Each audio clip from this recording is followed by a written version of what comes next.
오늘 시장에 뜨거운 관심을 받고 있는 종목 하나하나 뜯어보겠습니다. 먼저 아모레퍼시픽이 중금속 기준을 위반한 제품이 드러났다는 것으로 알려지면서 하락하고 있고요. 대규모 채용 비리 사실이 드러난 강원랜드는 52주 신저가를 기록하고 있습니다. 포스코 캠텍은 전기차 시장이 본격적으로 상장할 것이란 기대감에 상승하고 있고, 덴티움은 올해 1분기 실적이 개선될 것이란 기대감과 함께 오르고 있습니다. 네이처셀은 식약처의 조건부 승인 반려 소식에 하락하던 주가가 상승으로 전환하기도 하고요. 반면에 파미셀은 간경변 치료제에 대한 기대감으로 급등하고 있습니다. 필라코리아는 중국의 합작법인 기업 가치가 고공행진을 이어간다는 증권가 분석에 52주 신고가를 기록하고 있고, 대우조선해양은 최근 업황이 바닥을 돌아서면서 코스피 200 지수에 다시 편입될 수 있다는 기대감에 상승하고 있습니다. 컴투스는 신작 모바일 게임을 유럽에서 출시했다는 소식으로 상승하고 있습니다.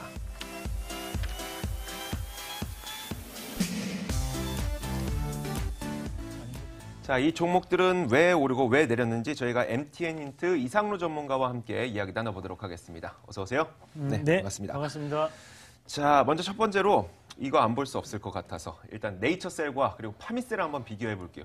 저는 사실 하실 말씀 아닙니다. 이 네이처셀 네네. 같은 경우에는 이제 오늘 다시 한 번 더 상승이 나왔지 않습니까? 네네. 그 오늘 다시 한 번 더 상승 나오는데 이제 결정적인 역할을 했던 게 바로 일본에서의 세계 최초로 이제 상용화 될 수 있는 부분이었죠. 바로 이스트로스템이라는 약품이 또 있습니다. 네. 그 부분이 있었기 때문에 이제 오늘 주가에서 그 부분에 대한 상승이 어느 정도 나타났다라고 보면 되겠고요.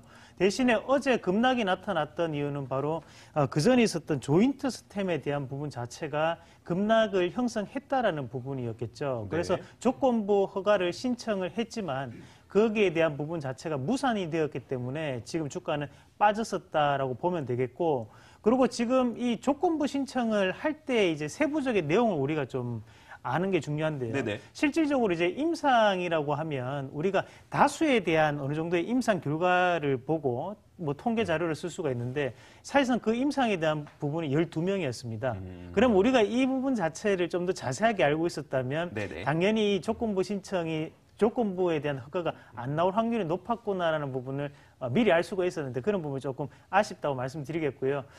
다만 오늘 또다시 호재가 나타났지만 그에 따른 차익 매물이 지금 나타나고 있기 때문에 지금 하락세가 좀 더 나타나고 있다라고 우리가 결론을 지을 수 있겠습니다. 반대로 파미셀은 뭔가요? 그럼 파미셀은 지금 20% 가까이 상승하고 있던데요. 네, 뭐 오늘 일단 상승하는 부분 자체는 일단은 그 단일적인 호가 자체가 현재는 우리 일반적인 개인 투자자들이 접근할 수 없는 호가죠. 뭐 30분 단위로 체결되는 호가이기 때문에 그에 따라서 오늘은 그 주가에 대해서 뭐 반영이 안 된다라는 부분으로 보시면 되겠고요. 지금 이 부분 자체가 시판이 허가가 됐는지 안 됐는지 제가 확실하게 아직까지 보지는 못해가지고 말씀을 드리기는 어렵지만 오늘의 이런 주가적인 움직임을 저 차트를 통해서 한번 같이 보시면요. 자, 지금 이게 30분 단위 호가가 진행되는 모습이거든요. 그러나 실질적으로 우리가 이 30분 단위 호가 자체는 이 뭐라고 할까, 이제 적극적 매수와 소극적 매수에 대한 그 차이에 대한 부분 자체가 체결이 되는 가격대이기 때문에 우리가 지금 이 부분을 가지고 논하기는 좀 어렵습니다. 그래서 지금 이 부분에 대한 부분은 이 단일 효과 자체가 끝나고 난 다음에 과열 양상이 끝나서 진행이 되었을 때 주가를 좀 판단할 필요가 있지 않겠나, 그 말씀을 드리면서 관망에 대한 의견을 좀 드리겠습니다. 알겠습니다. 좀 일단은 보류를 하도록 하겠습니다. 아무리 좋아 보여도 일단 주가상으로. 자, 아모레퍼시픽 한번 보죠. 아모레퍼시픽이 이제 중금속을 위반한 제품이 드러났다는 소식과 함께 좀 안 좋은 모습인데, 이게 얼마나 안 좋은 겁니까, 지금 주가예요? 네, 뭐 일단 우리가 이 부분도 글쎄요, 뭐 뉴스를 봤을 때는 아모레퍼시픽이 현재 지금 포털 사이트 상위권 검색어에 노출돼 있는 상황이고요. 그만큼 관심도가 상당히 높다라는 뜻이 될 수 있겠죠.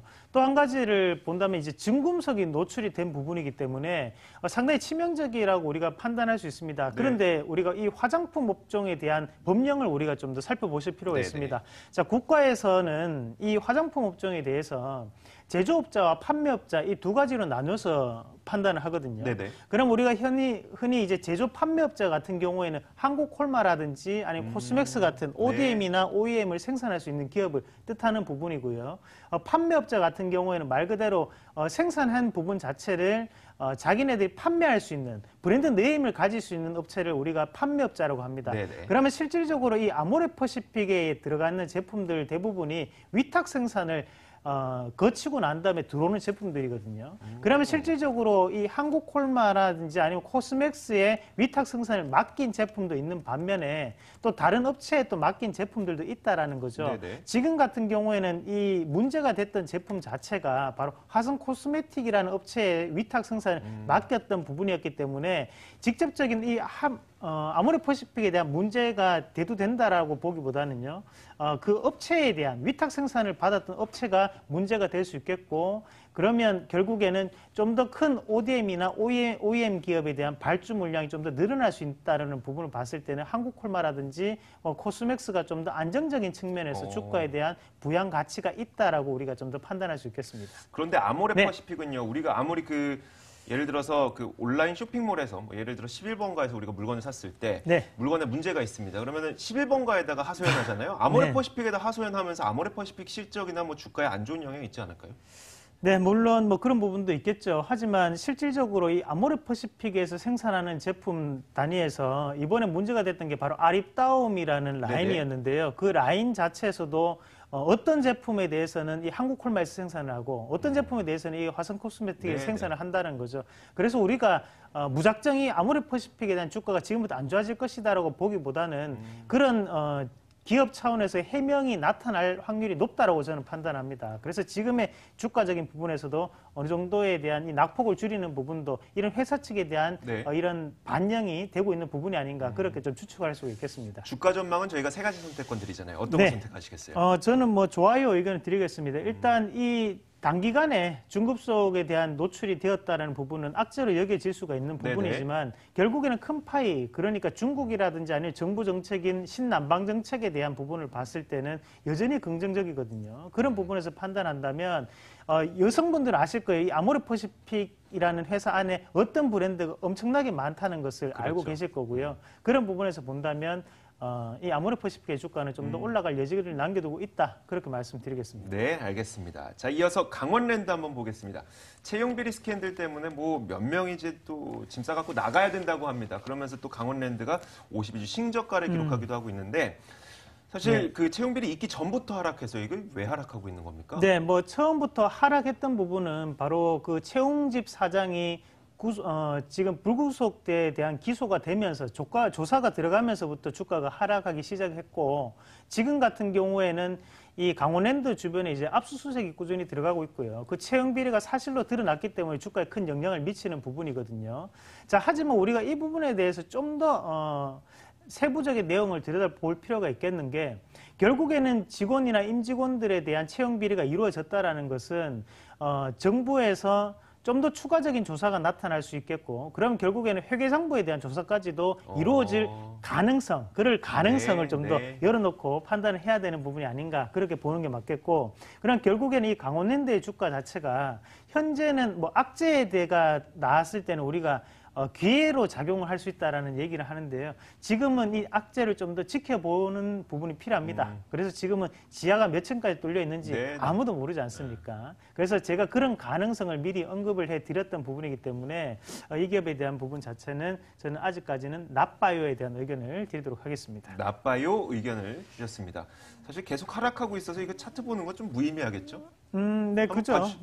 좀 더 자세하게 본다면 우리가 항상 이 주가라는 것은 빠지고 난 다음에 기술적인 반등 자체가 한 번씩 나타나게 됩니다. 하지만 그 기술적 반등 자체는 파동 자체가 상당히 짧은 조정 파동 안에 놓여 있거든요. 그러면 지금의 이 강원랜드 같은 경우에 주가를 한번 분석을 한번 해본다면 지금 이 부분에서 시작해서 A 파동이라고 판단을 할 수 있겠고요. 그러니까 여기서 아무리 B 파동이 나온다고 하더라도 엘리어트 파동 이론상 절반에 대한 수치를 넘을 수는 없어요. 그럼 결국에는 그 파동 자체가 짧게 나타나고 마지막에 C 파동은 잔재하는 파동이기 때문에 바닥까지도 크게 내려갈 수 있는 파동이 될 수 있겠습니다. 그러면 현재 과정에서는 나와보더라도 이제 조정 파동이다. 그 조정 파동 약한 파동이기 때문에 저는 나빠요에 대한 의견을 드리도록 하겠습니다. 그래서 지하가 몇 층까지 있는지 확인해야 된다는 말씀을 네, 해주신 맞습니다. 겁니다. 알겠습니다. 자, 이어서 포스코 캠텍 한번 보겠습니다. 전기차 시장이 성장하게 되면서 포스코 캠텍도 함께 수혜를 입을 수 있을 것이라는 전망과 함께 최근 들어 주가 급등하고 있습니다. 이거 어디까지 갈까요? 네, 일단 이 포스코 캠텍이라는 기업이 안에 세부적인 내용에는 실질적으로 이제 석화기업, 그러니까 석유화학에 관련된 설비라든지 네. 아니면 석회화를 만들어내는 그런 과정이 대부분의 매출처를 차지한다라고 나와 있는데요. 하지만 그 부분 안에서 이제 단서적인 부분 자체가 드러나는 게 음극재라는 부분입니다. 자, 음극재 자체는 바로 전해질을 만들어낼 때 가장 많이 사용이 되는 것을 우리가 음극재라고 하는데, 그 음극재 같은 경우에는 바로 2차 전지의 필수적인 재료라는 부분이거든요. 그러면 실질적으로 이 포스코 캠텍뿐만이 아니라 뭐 톱텍이라든지 이런 회사에서도 이 음극재를 만들어내고 있는데, 2차 전지 시장이 워낙 커지다 보니까 그 시장에 맞춰서 이 포스코 캠텍에 들어오는 발주 물량이 늘어났기 때문에 현재까지 주가가 올라가고, 그리고 이제 와서 이제 이런 뉴스 같은 부분을 봤을 때도 전기차에 대한 이슈가 나온다는 거죠. 실질적으로 처음 올랐을 때 안 나왔거든요. 그럼 현재는 지금 전기차에 대한 부분 자체를 주가가 반영하고 있다. 그렇게 판단을 할 수 있겠습니다. 네, 알겠습니다. 이 어디까지 가게 될까요? 네. 사실 포스코 캠텍뿐만 아니라 그 2차 전지 관련주들이 다 같이 지금 전기차의 수혜로 기대감이 네. 높은 상황이잖아요. 맞습니다. 포스코 캠텍은 어디까지 갈까요? 네, 일단 우리가 단서적인 부분을 한 가지 볼 수 있는 네네. 부분이요. 바로 전기차에 대한 보조금을 정부 보조금을 예산을 지원하고 있습니다. 그 네. 부분 자체가 지금은 초과가 되었다고 하거든요. 그만큼 이제 전기차에 대한 갈증이 아직까지도 메말라 있다라고 보는 게 맞겠고, 그러면 지금의 이런 업황에 대한 패러다임이 변한 상황에서 2차 전지 관련주들이 오르기 시작했던 게 바로 작년부터였거든요. 그 부분을 봤을 때는 시장 패러다임상 추가적인 상승 자체가 제가 볼 때는 앞으로 뭐 3년 내지 2년까지는 충분히 추가적인 상승이 나타날 수 있다라고 저는 판단합니다. 지금 현재 전기차에 대한 법안 자체도 아직까지 통과되지 않았거든요. 하지만 유일하게 전기차에 대한 부분 자체가 뭐 충전소라든지 이런 인프라적인 장비들이 네. 갖춰져 있는 게 바로 제주도라는 거죠. 그럼 이 부분 자체에서 전국적으로 확대가 되는 데까지 시간적인 부분이 소요가 되기 때문에 지금 이 포스코 캠텍에 대한 주가는 앞으로의 전망도 상당히 밝지 않나라는 의견을 드리면서 좋아요 대한 의견을 드리겠습니다. 의견을 주셨습니다. 알겠습니다. 자, 빠르게 한 종목만 더 볼게요. 덴티움인데요. 1분기 실적이 좋았던 것으로 개선될 것이라는 기대감이 있어요. 네, 뭐 실질적으로 이 덴티움 같은 경우에는 4분기까지 결산에 대한 실적을 평가했을 때는 뭐 PR 밴드로는 약 28배 정도 나타납니다. 실질적으로 뭐 저평가는 아니고요. 네네. 다만 이 덴티움에 대해서 저만이 알 수 있는 고급 정보를 조금 방송을 통해 말씀을 드린다면, 이 회사의 이제 대표이사가 네. 정성민 씨인데요. 이 정성민 씨가 삼성동의 어느 치과 원장입니다. 네. 그렇기 때문에 실질적으로 이 치과 관련 계통에 대해서 재료에 대한 납품을 할 때 좀 더 유리한 측면이 작용할 가능성도 있다라는 거죠. 잘 본다는 거죠? 그렇죠. 본인이 그렇기 써보니까. 때문에 네. 이런 임플란트 재료에 대한 납품이 들어가는 부분이기 때문에 거기에 따른 뭔가에 대한 그런 뭐라고 할까요? 이런 그러니까 네트워크가 있다는 네트워크가 거잖아요. 있을 수 본인들의 있겠죠. 뭐 치과 그래서 동료들도 있을 네, 거고. 맞습니다. 네. 그래서 실적 자체가 지금 크게 올라가고 있는 부분이고요. 실질적으로 또 덴티움이라는 제품 자체가 뭐 평판이 상당히 좋기 때문에 앞으로에 대한 주가도 상당히 저는 긍정적이라고 판단하면서 좋아요에 대한 의견을 드리도록 하겠습니다. 좋아요 의견 주셨습니다. 물론 누가 고급 정보라고 하면 누구나 다 알고 있는 정보기도 해서요. 얼마나 그런데 뭐 이분이 뭐 삼성동의 어떤 치과의 원장이라는 것은 그거는 몰랐지 네, 않습니까? 네, 알겠습니다. 그렇죠? 감사합니다. 자, 내일장 토픽 바로 골라보도록 하죠. 총 4가지, 5가지 봤습니다. 어떤 종목 고르시겠어요? 뭐 저는 덴티움 말씀드리겠습니다. 알겠습니다. 내일장 토픽으로 덴티움까지 꼽아주셨습니다. 자, 이제 오늘 장 마감까지 얼마 남지 않았습니다. 동시효과 분위기 보고 돌아오도록 하겠습니다.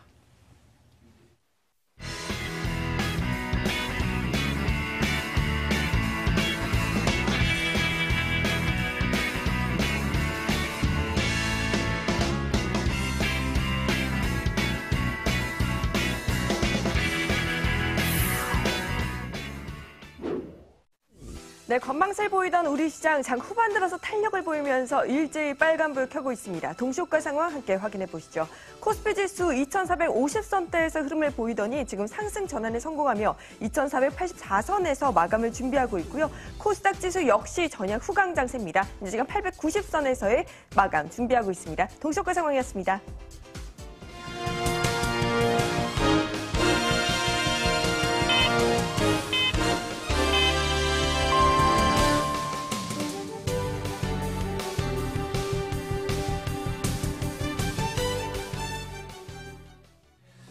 자, 3월 21일 화요일 장도 모두 다 마쳤습니다. 오늘 장 시작은 별로 좋지 못했습니다만 장중에 양시장 모두 상승으로 전환이 되면서 오늘 양시장 모두 상승으로 마감이 됐습니다. 일단 달러원 환율은 조금 안정된 모습으로 오늘 장을 마친 모습입니다. 2원 80전 하락한 1068.8원에 장을 마쳤습니다.